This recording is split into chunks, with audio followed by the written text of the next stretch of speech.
On vous souhaite la bienvenue à ericlatour.com. On va vous parler aujourd'hui de deux événements à venir, vendredi et samedi. Donc, dans la deuxième portion de l'émission, on va vous parler de Cyril Choquette, qui sera à Saint-Jean-sur-Richelieu. Qui est-il? C'est un mordu de la pêche. Il anime une émission à Canal Vie. Il y a beaucoup de fans Facebook. Bref, c'est quelqu'un qui a une visibilité quand même presque internationale. Eh bien, il sera à Saint-Jean-sur-Richelieu ce vendredi, 14 novembre, chez Dupont-Ford, au centre du Camion, là, qui est au 200 de la rue Moreau. Donc, c'est un événement, il va y avoir c'est un 5 à 7, il va y avoir un tirage aussi pour un voyage de pêche avec Cyril Choquette. Donc, si vous aimez les camions, les F-150 et compagnie, et que vous aimez la pêche, allez faire un tour chez Dupont-Ford vendredi. Mais d'abord, il y a un événement, on parle du son du Mexique. Ça va se dérouler samedi chez Arto à compter de 19h. Donc, ce sont les soirées tradition ou, si vous préférez, les soirées tradiciones.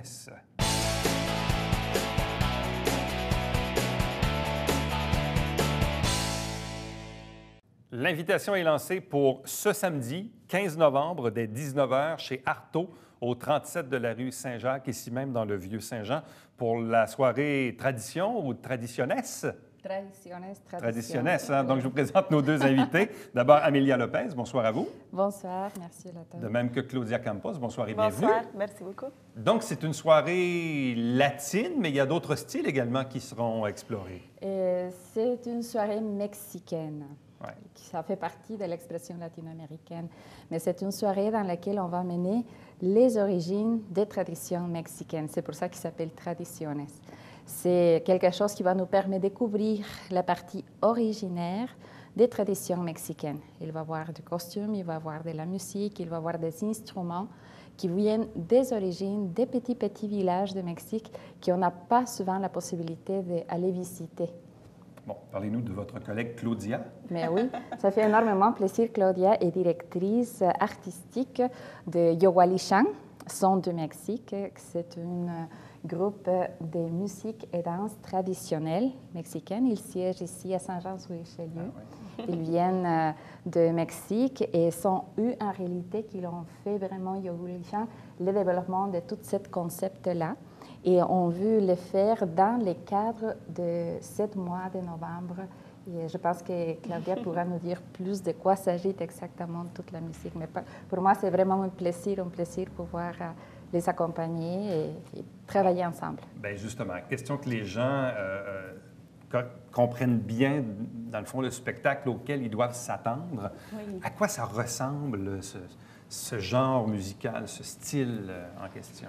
Oui, pour commencer, il faut savoir que la musique du Mexique est un mélange de 3 racines. Il y a 3 racines là-dedans. La racine espagnole, parce que les Espagnols sont arrivés en Amérique et sont arrivés au Mexique pour faire la conquête. Donc, on a des racines espagnoles, le flamenco, la musique. Tous les corps sont arrivés à cause ou grâce à cette conquête en Amérique. Donc, c'est ça. On a la racine africaine aussi, à cause, même chose, de la conquête, ou grâce à la conquête, ça dépend des points de vue. Et on a la racine autochtone du Mexique. Donc, ce mélange, c'est ce qu'on appelle son du Mexique. C'est un genre de musique qui est métissé. Ouais. Donc, on va vous présenter dans cet spectacle la musique de Veracruz, principalement. Et la musique de Veracruz se joue avec la harpe. C'est une harpe traditionnelle mexicaine qui est accompagnée par des jaranas. Les jaranas, c'est un style de guitare, mettons, à cordes. Et on a des basses traditionnelles aussi qui s'appellent leona. On a les marimboles aussi qui est venu de l'Afrique, imprimé à Cuba, tous les pays des Caraïbes. Et après, il a voyagé au Mexique pour s'installer et grandir aussi, et se modifier, se transformer. Et quelle est la différence entre le style Veracruz versus Tabasco, Guerrero, ou l'autre, c'est Oaxaca? Oaxaca. C'est quoi la différence entre ces 4 styles-là? Oui, toute la musique du Mexique, en général, s'appelle son. Disons, ça, c'est les prénoms. Les noms de famille, c'est de la ville où vient la musique. Donc, on a son de Veracruz, son de Oaxaca, son du Mexique, Et donc, il y a toute une variété d'instruments. À Veracruz, on peut se retrouver avec la harpe et le style de jaranas dont je vous ai parlé. Mais à Guerrero, on a aussi une harpe, mais c'est différent. Elle n'est pas pareille. Elle n'est pas pareille. Donc, on a d'autres instruments qui s'appellent la vihuela, par exemple, qui est jouée. On a un style de cajon qui est tapé. On a la danse qui est une partie très importante de la musique traditionnelle du Mexique parce qu'elle fait la percussion. Sans danse, il n'y a pas de musique et sans musique, il n'y a pas de danse. Ça va ensemble, vraiment. Donc, il y aura des musiciens, des danseurs, des chanteurs. Vous êtes combien sur scène? On est cinq artistes sur scène. Manuel Escobar, qui est le directeur musical, qui a établi tous les répertoires. Il a des suggestions aussi de tous les groupes et de ce qu'on aimerait jouer.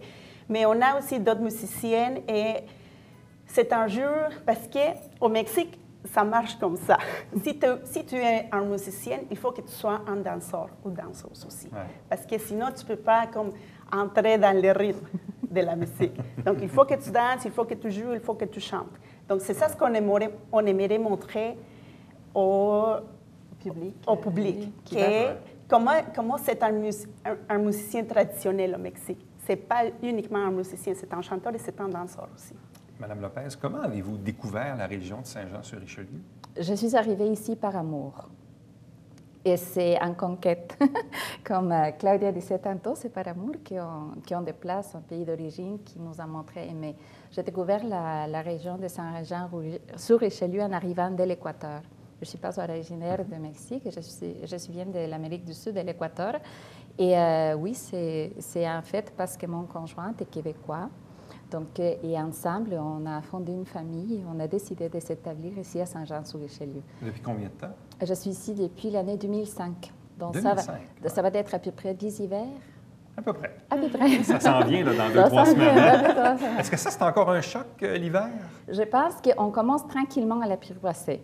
Quand je suis arrivée, j'étais émerveillée parce que c'est blanc, c'est beau, c'est comme dans les postcards qu'on voit dans les films, que c'est beau que les enfants jouent. Tranquillement, on commence à découvrir un petit peu que c'est pas aussi beau, aussi joyeux que ça. Mais si on reste dans cet esprit de s'intégrer, d'aimer la place qui est en train de nous accueillir, évidemment, il y a tellement de choses à découvrir dans chaque région que c'est extraordinaire. Et finalement, on fait cette mélange aussi des cultures, des découvertes. Et c'est pour ça que nous, on est engagés de mon côté et pour pouvoir présenter ce type de spectacles qui vont faire mieux découvrir quelles sont les racines des personnes d'ailleurs qui ont décidé de vivre ici. Parlez-nous de votre travail d'artiste. Ça consiste en quoi? Mon travail d'artiste, moi aussi, je suis directrice d'un groupe de danse traditionnelle équatorienne. Et j'ai fait un petit peu de cinéma, j'avais fait de la télévision dans mon pays d'origine. Donc, j'étais aussi impliquée dans toute la promotion culturelle. Et évidemment, quand on vient ici, on aimerait un petit peu mélanger toutes ces connaissances et compétences. Claudia, comment avez-vous découvert le Québec et ici, la région? En premier, c'est Manuel Escobar, le directeur musical du groupe, qui a décidé de venir vivre ici au Canada. Et ça a donné que je suis tombée amoureuse de lui. Donc, il m'a demandé en mariage si je voulais venir les joindre ici. Donc, c'est pour ça que je suis venue ici. Et après, mon fils est né, notre fils est né, on habitait à Montréal, mais on voulait une place beaucoup plus tranquille pour élever notre enfant. Donc, on a découvert Saint-Jean-sur-Richelieu. Oui. Et ça fait combien de temps? Ça fait 5 ans que j'habite ici à Saint-Jean-sur-Richelieu et on disait, bon, on joue à Montréal, à Ottawa, en Ontario, ailleurs, mais ici, il faut que les gens connaissent aussi un peu la musique traditionnelle du Mexique. Et dans les deux cas, l'apprentissage du français, c'est bien fait? Ah, merci. Ça a bien été? Je pense qu'on continue à apprendre, à découvrir, à s'améliorer. Et c'est surtout les belles expressions, québécoises qui ont tout un sens. C'est extraordinaire, toutes les jeux de mots qu'on trouve, qui sont des sens qu'il faut aller découvrir, il faut aller vivre aussi un petit peu, les habiter. Bon. Là, là, c'est samedi, c'est à 19h chez Artaud. Oui. Les gens peuvent se présenter directement à la porte pour acheter des billets. Ça coûte combien? Et il y a deux façons. Un, et c'est pour faciliter tout le monde, la possibilité qui utilise le système Eventbrite, c'est-à-dire on va en ligne, on tape tradition tel quel, et il va ouvrir la possibilité de faire l'achat en ligne. Ça coûte 15 $, c'est à partir de 8 ans l'admission. Et en général, public général. À la porte, la soirée même de le spectacle, ça va coûter 20 $. Et sinon, il y a des pointes de vente et on aimerait remercier évidemment les marchands qui se sont commis vraiment à nous faciliter. C'est UPS Store et c'est l'Auréole et c'est chez Arto aussi qui puisse se procurer les billets. Sinon, on vous laisse un numéro de téléphone, c'est le 450-741-3722 pour faire des réservations et ça nous ferait énormément plaisir de pouvoir vous rendre accessible pour que cet spectacle soit plein de découvertes. Là, Claudia, est-ce que vous portez donc un costume typique? Oui, oui. C'est vraiment traditionnel. On le retrouve dans la ville de Oaxaca, dans un petit village qui s'appelle Tehuantepec. Et c'est là que les femmes ont fait à la main. Chaque fleur que vous voyez a été faite à la main. Et c'est en fait, c'est ma robe de mariage. Ah oui? C'est votre robe de mariage? Oui. Wow. Je voulais porter quelque chose que j'allais utiliser plus qu'une fois. Des fois, on dépense trop, mais on n'a plus besoin de les porter. Donc, c'est pour ça que je voulais un mariage traditionnel aussi. Donc, on est allé là-bas avec 15 musiciens qui ont joué pendant 5 heures. C'était vraiment... je pense que c'est un des costumes ou des robes des plus beaux qui existent au Mexique. Et c'est pour ça que je l'aime. Donc, on est vraiment dans la tradition. Vraiment. C'est pour ça qu'on appelle ça donc la soirée tradition ou traditionnes. Traditionnes.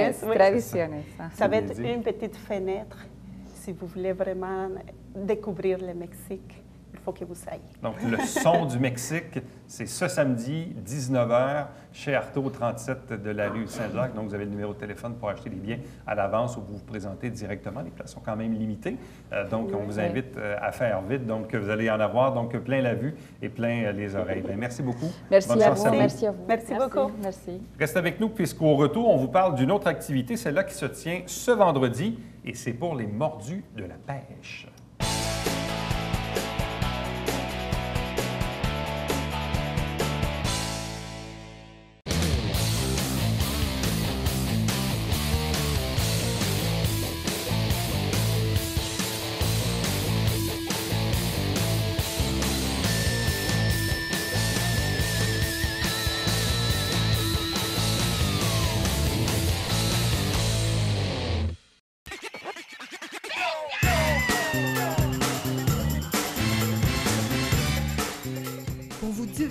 Dans le confort de votre foyer.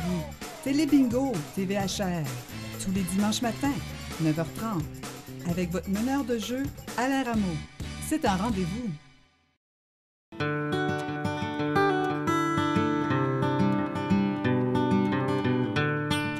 Coulisses Beta, version 3.0, de retour cet automne.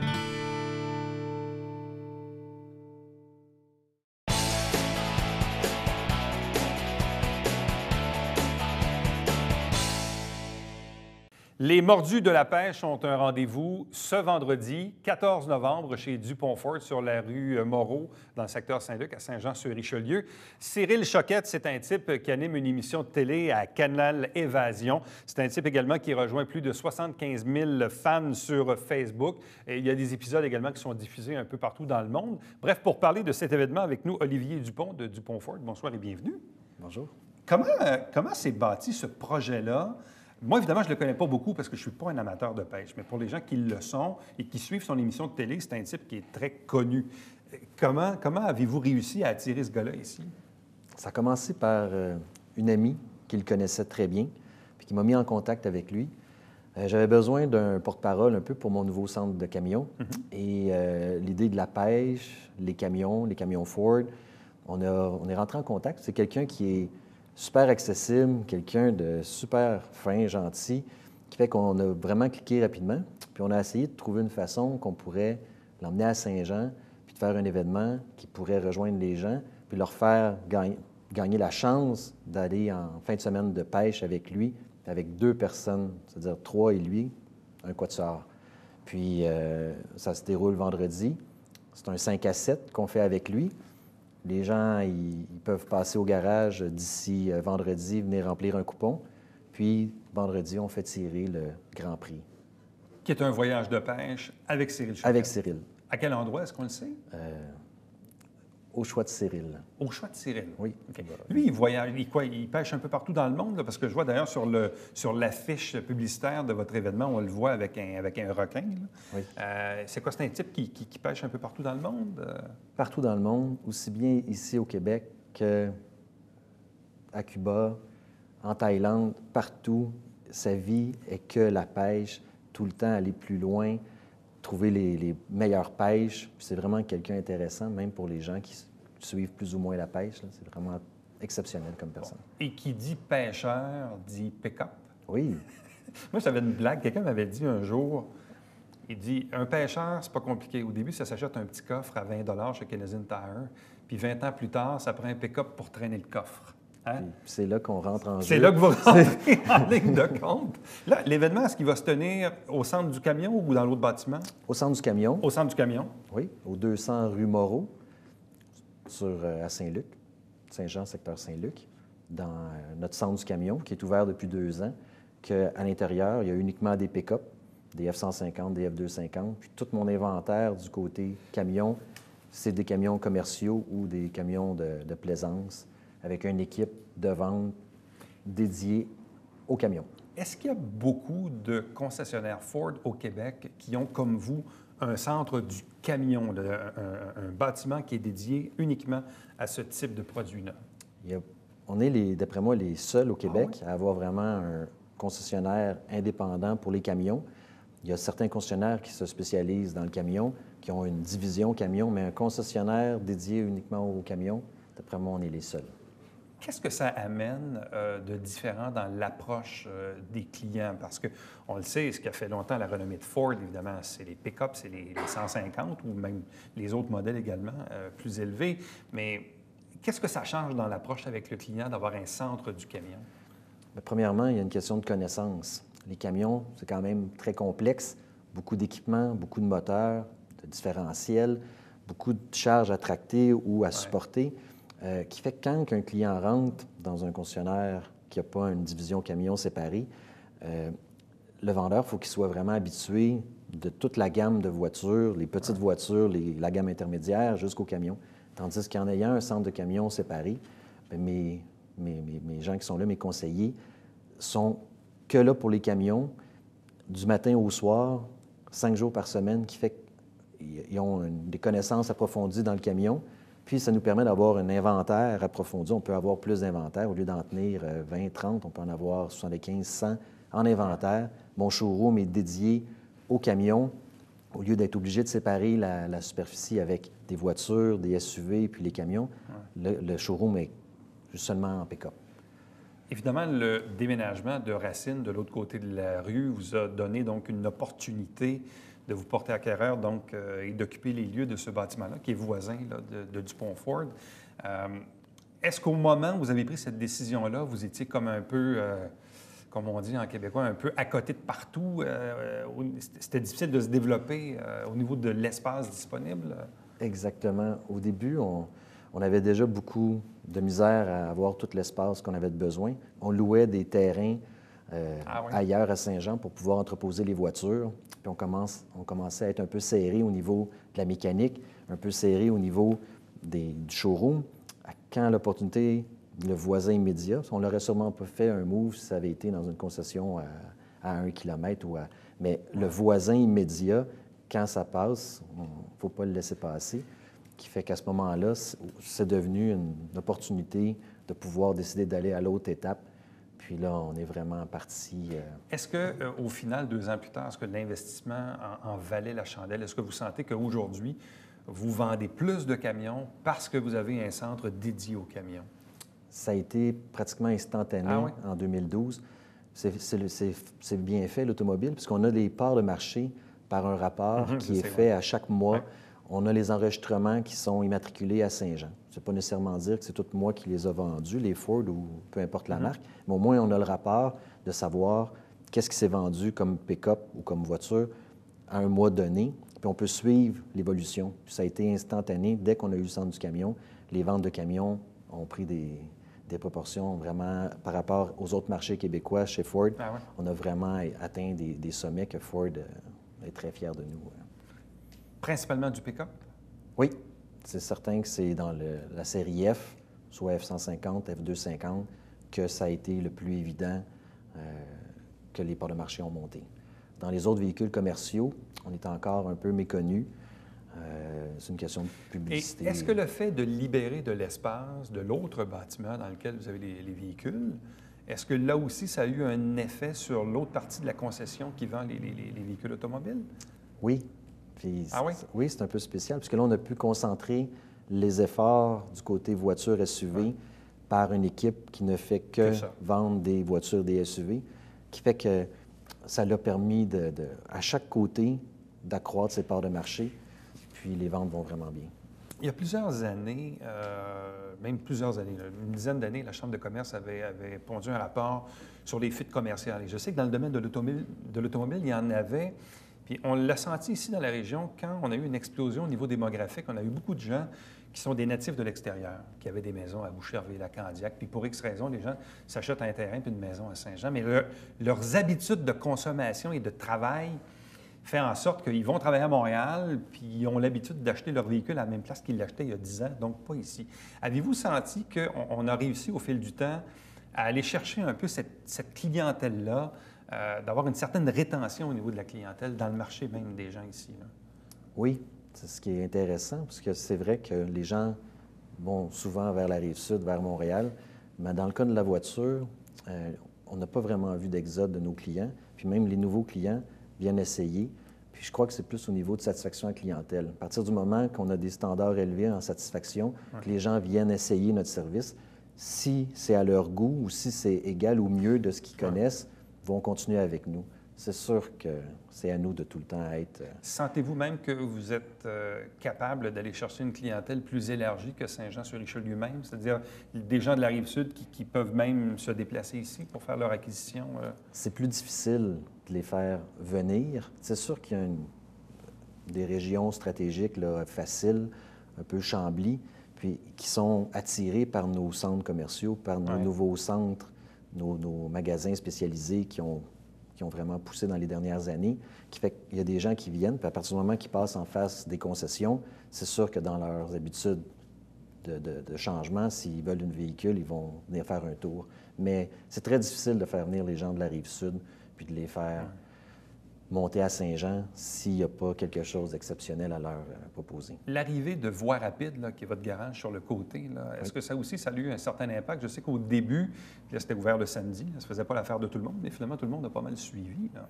C'est un peu ironique parce qu'on est encore le seul concessionnaire qui, avec certains autres, mais la plupart sont ouverts le samedi.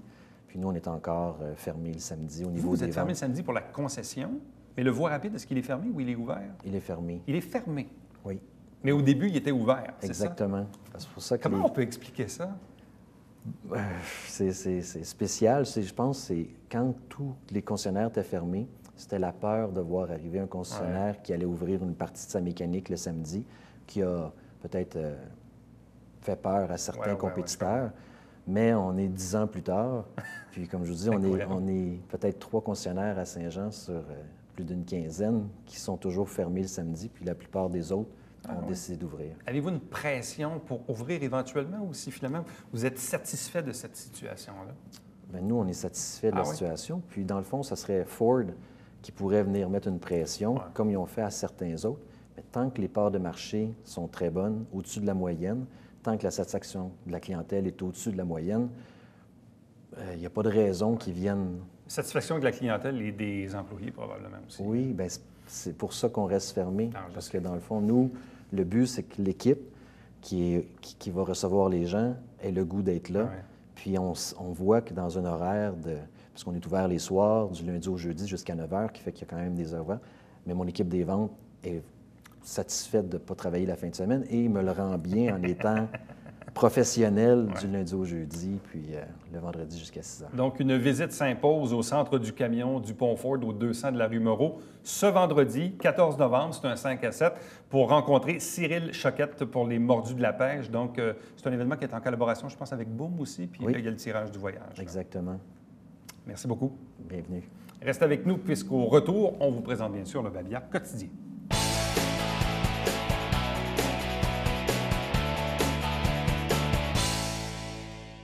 Le Centre de santé de services sociaux Richelieu-Rouville vous rappelle que ce vendredi, 14 novembre, les centres de prélèvement sont bien sûr fermés. C'est un congé qui est bien sûr conventionné. Donc, vendredi 14 novembre, les centres de prélèvement sont fermés sur le territoire.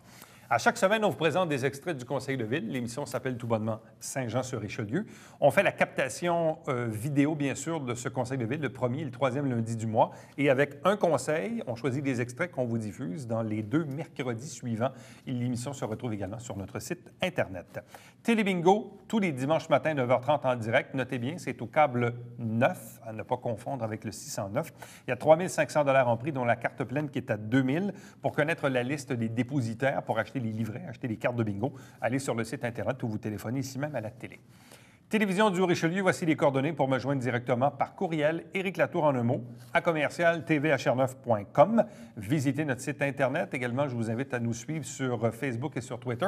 Notamment sur Facebook, à chaque jour, on vous met bien sûr des liens directement pour aller revoir ou voir les entrevues qui sont en format YouTube. Donc, si vous avez des appareils iPad ou iPhone, vous allez être capable bien sûr de lire nos fichiers. Et ériclatour.com diffusé tous les jours de la semaine et en rappel notamment le dimanche à compter de 16h. Prochain rendez-vous, c'est demain. Bye-bye.